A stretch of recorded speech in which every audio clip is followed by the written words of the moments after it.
Thank you. Thank you, everybody. Please have a seat. It is great to be in Yeadon, great to be in the Philly area. I was told not to mention football at all. So I'm not gonna say anything about football while I'm here, because I know this is a sensitive subject. This is why I have Secret Service along. Now, I want to start by acknowledging some of the folks who are with me here today. First of all, I want to thank one of our finest public servants in this country. And she is just a great friend, but somebody who cares passionately about the health and the welfare of our kids and our families. Kathleen Sebelius, our Secretary of Health and Human Services. I want to acknowledge the mayor of Yeadon, Dolores Jones Butler, is in the house.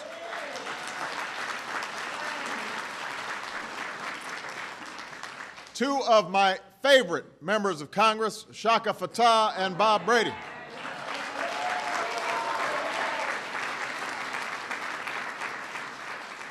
And one of my favorite former members of Congress, who I think is going to be doing big things here in Pennsylvania, is here as well. I guess I can't call you Congressman.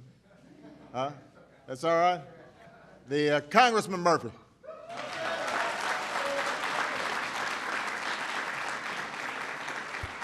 I had a chance to say hello to Mayor Nutter when I landed in Philly. He couldn't be with us this morning. I guess there are a few things going on here today. But I wished him well. He's a great partner of ours. And I also want to say thank you to Ms. Plaisant, Dr. O'Shea, all the staff and the teachers who are here. They are just doing a great job.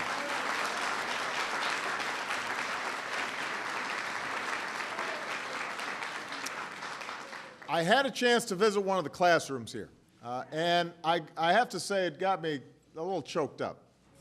Because, Patrick, you need to remember this. Patrick's got small kids, and they are just so huggable at this age. And now they're still huggable, but they're 5'9" and 5 feet. And, but obviously, you got a lot to handle when you're here. And the teachers, the staff who are here, they wouldn't be doing this for the money. They're doing it out of love of children. All of you do it because you know that when it comes to learning and when it comes to growing, this is an absolutely critical period in a child's life. We know that 3- and 4-year-olds who go to high-quality preschools, including our best Head Start programs, are less likely to repeat a grade. They're less likely to need special education. They're more likely to graduate from high school than the peers who did not get these services. And so this makes early education one of our best investments in America's future. One of the best.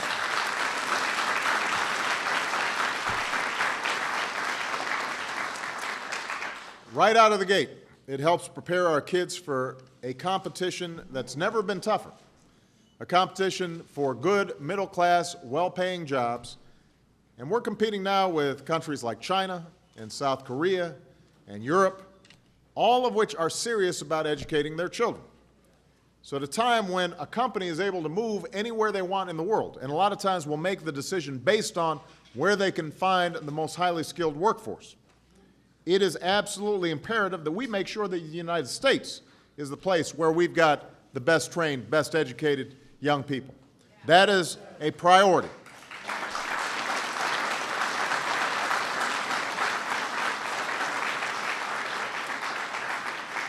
And this is not and should not be a Democratic priority or a Republican priority. This is an American priority.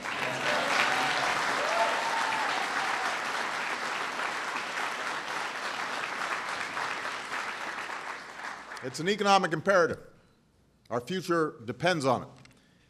And people understand this outside of Washington, which is why we've been able to work with Democratic and Republican governors on our efforts to strengthen education from cradle to career. Not only with more money, money's important, but also with reforms that challenge schools to develop higher standards and the best practices for teaching and for learning. Now, unfortunately, in Congress right now, it's a different story.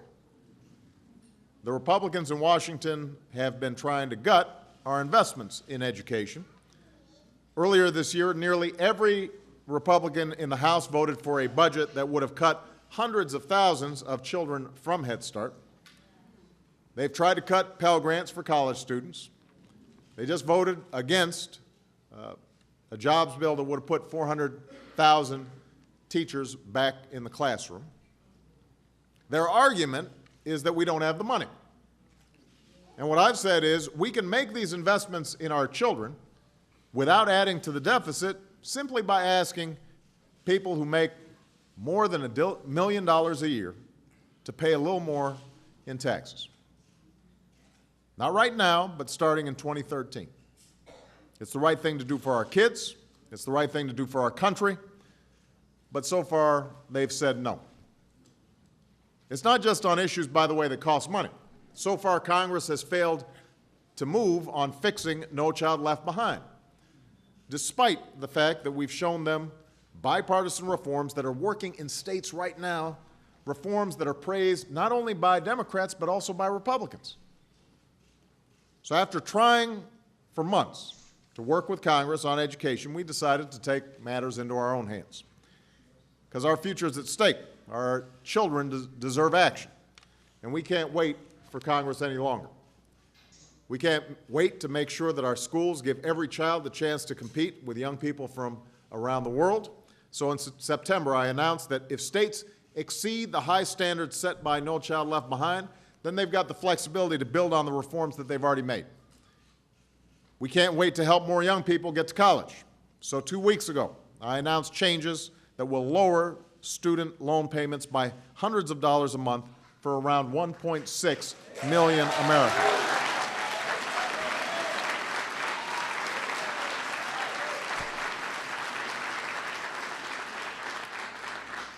We can't wait to give more of our youngest children the same basic opportunities we want all children to have, that we want for our children.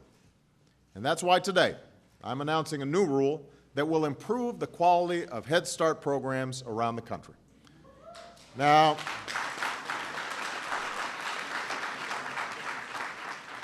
I firmly believe that Head Start is an outstanding program and a critical investment. The children who have the chance to go to the best Head Start programs have an experience that can literally change their lives for years to come. We're making today's announcement because we believe that every child in Head Start deserves that same chance. Now, under the old rules governing Head Start, there just wasn't enough accountability. If a program wasn't providing kids with quality services, there was no incentive to improve. Under the new rule, programs are going to be regularly evaluated against a set of clear, high standards. If a program meets these standards, and we believe the majority of Head Start programs will, then their grants will be renewed.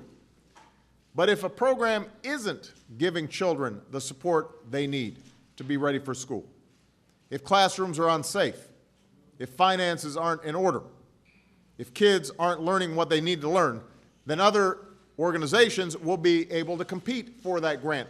We're not just going to put money into programs that don't work. We will take money and put them into programs that do. If a group's going to do a better job for the community, then they need that support. If a group would do a better job serving the kids in our communities, then they're going to have that chance. Now, this is the first time in history that Head Start programs will be truly held accountable for performance in the classroom. And we know that raising the bar isn't always an easy thing to do, but it's the right thing to do. Children in Head Start deserve the best services we have to offer, and we know that Head Start programs can meet this challenge. So because of this rule and the other executive actions that we've taken to improve our education system, more children will have the chance to study hard, do well in school, graduate on time, go to college without crushing debt. More Americans will grow up to be scientists and innovators and engineers and entrepreneurs. More businesses will be able to find skilled workers. Of course, there's no substitute for Congress doing its job. And I have to say, these two congressmen are doing their job. But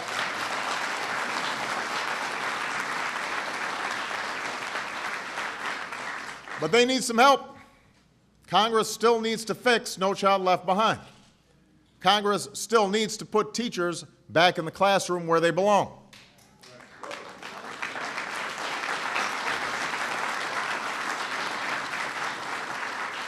So Congress still needs to act, but if Congress continues to stand only for dysfunction and delay, then I'm going to move ahead without them.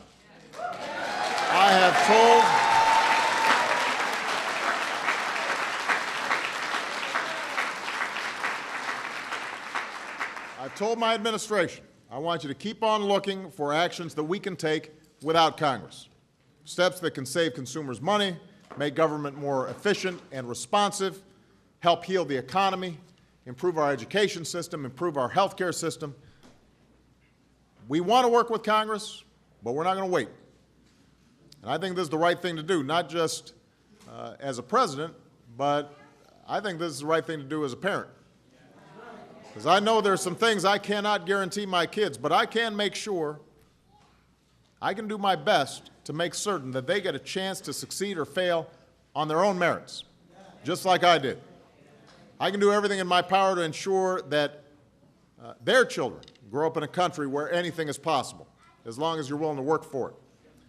That's what my mom and my grandparents wanted for me. It's what I want for my children. It's the promise that every generation has made to those who came after. We can't be the first generation of Americans to break that promise. So we've got to prove that we are tougher than the times that we live in and that we're bigger than the politics of the moment. We've got to meet the challenges today by preparing our children for the challenges tomorrow. That's what's being done at this wonderful facility. We want to replicate these all across the country. We are proud of what you are doing. You've got a president who's got your back. Thank you very much, everybody. God bless you. God bless the United States of America.